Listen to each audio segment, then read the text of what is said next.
silver can take you 3 years or 4 years, longer than you could possibly imagine for it to do anything. And volatility works both ways, up and down. The silver bugs, of course, love upside volatility. They Downside. don't like the downside volatility too much. So you have to have a psychological and a financial constitution to be able to take the volatility and the time and play and the time it takes. If you do, it's a truly spectacular sector. I have a decent little speculative allocation to silver, and I don't know if it's going to move in 2025 or 2020 because I don't actually know if it's going to move at all. Right. What I do know is if it does move, it is not unlikely over 5 years that I get a 10 bagger on the portfolio. Will it happen? Maybe. When will it happen? I have no earthly idea.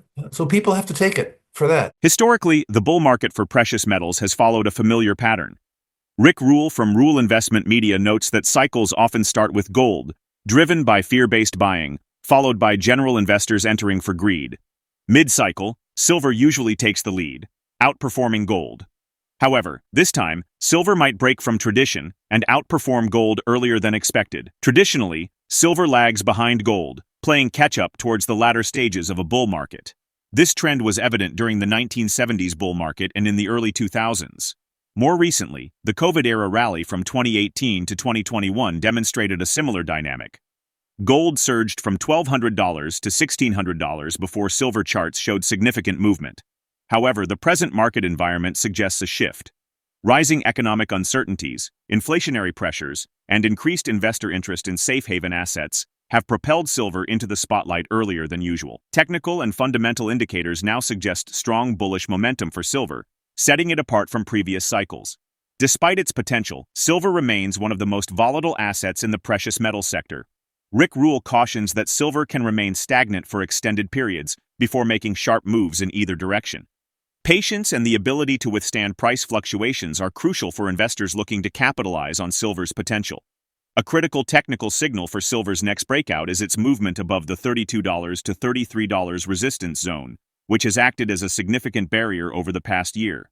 However, the ultimate confirmation of silver's strength lies in its ability to sustain a high volume close above the $34 to $35 resistance zone, an area that halted the late October rally. If silver clears this threshold, it could begin a substantial bull run with the potential for significant returns over the next 5 years. Make sure to tune in for our expert analysis.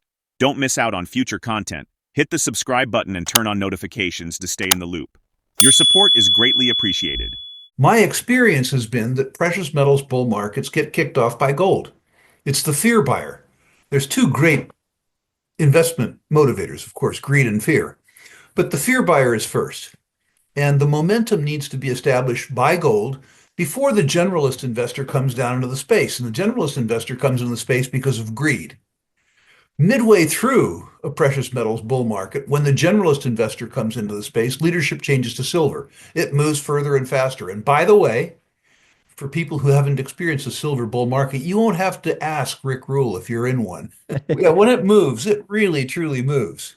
Now, the silver stocks, to be honest, had a pretty good move in the beginning of 2024. I don't know if you remember that, but we described them as a coiled spring. And the better silver juniors were uniformly up by 100% in 3 or 4 months.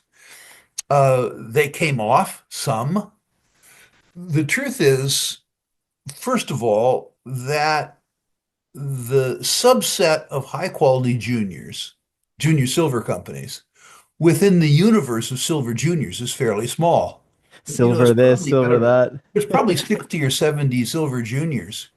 And one thing many of them have in common is no silver, Right. which is problematic. If the price of something goes up and you don't happen to have any, it shouldn't matter much to you other than psychologically. The high quality silver juniors are a different matter. In my experience, the most volatile asset class in resources are the silver juniors. Doug Casey points out that when the generalist investor comes into the silver juniors, there isn't enough market capitalization in the silo to hold the money.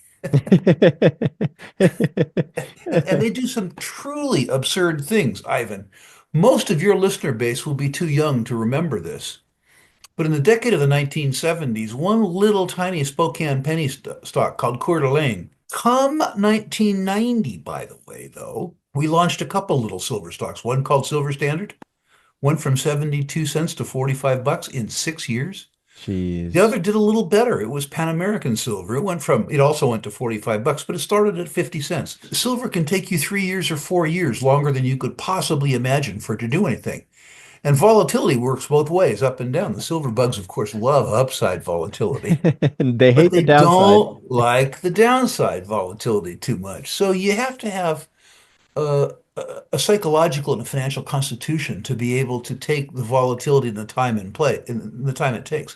If you do, it's a truly spectacular sector. I have a decent little speculative allocation to silver, and I don't know if it's going to move in 2025 or 2020 because I don't actually know if it's going to move at all. Right. What I do know is if it does move, it is not unlikely over 5 years that I get a 10 bagger on the portfolio. RickRule also highlights the growing crisis of confidence in the financial system due to rising threats to global trade and economic stability. Tariffs, which function as taxes, reduce economic efficiency and could ultimately weaken overall wealth creation. If these disruptions persist, they may erode trust in financial markets, leading to broader instability. Higher tariffs would directly reduce actual gross domestic product and likely push inflation higher, though the extent of the impact depends on other economic factors. Counterintuitively, tariffs are unlikely to reduce trade deficits despite being a key policy goal of previous U.S. administrations. Real GDP measures the total economic output of a nation, and any decline in GDP translates to lower living standards for the average person.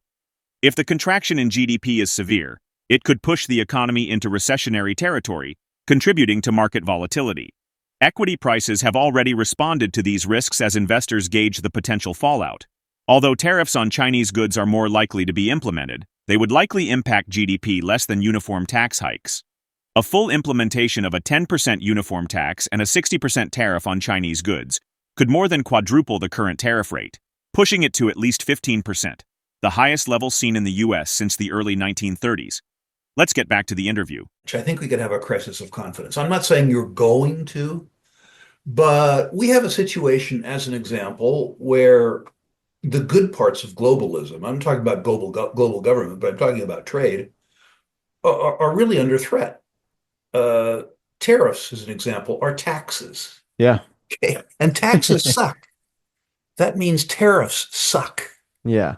Beyond that, the idea that we reduce trade means we make everybody poorer. If we continue to threaten the foundations of wealth, we could have a crisis in confidence. I guess, Ivan, the thing that scares me most, the structure of the high yield or junk bond market. There are literally millions of Americans and Canadians who are in these high yield ETFs chasing yield, and most people don't understand the credit risk that they're running underneath that patina of high yield. Right. The topcos, the ETFs themselves, are incredibly liquid. They have billions and billions of dollars of assets and they trade like water. But underneath the assets that they hold are very illiquid bonds. And if we had concerns about credit that impacted Main Street to the extent that Ma's and Pa's began to sell their junk bond ETFs, you would see just how illiquid those bonds underneath are. When I was a young man in the 1970s, we had a joking phrase about illiquid bonds. We Mm-hmm. called them owl bonds. Why? An owl bond is when you call your broker and say, sell, the broker says, to who? To So who? who nobody's gonna buy it. And that really scares me. If you Yeah. had a bunch of high yield money market fund, high yield ETFs that couldn't sell the underlying securities, so couldn't meet the redemptions, Right. you could have the bank run of all bank runs. Oh, geez. Yeah, and I'm not that's saying not that's good. going to happen, by the way, but if you ask me, like, what could go really wrong? And by the way, when you have a credit-driven market decline, it takes no prisoners. While historical trends suggest silver tends to lag behind gold, the current global environment is shaping a different trajectory. If silver successfully breaks through its key resistance levels, it could be a critical asset for investors seeking protection against economic downturns and inflationary pressures. With market dynamics shifting rapidly, silver's performance in the coming years will be a key indicator of broader economic trends. Share your perspective in the comment section. If the video resonates with you, join our community by subscribing to our channel and enabling notifications with the bell icon. Thank you for being a part of our community.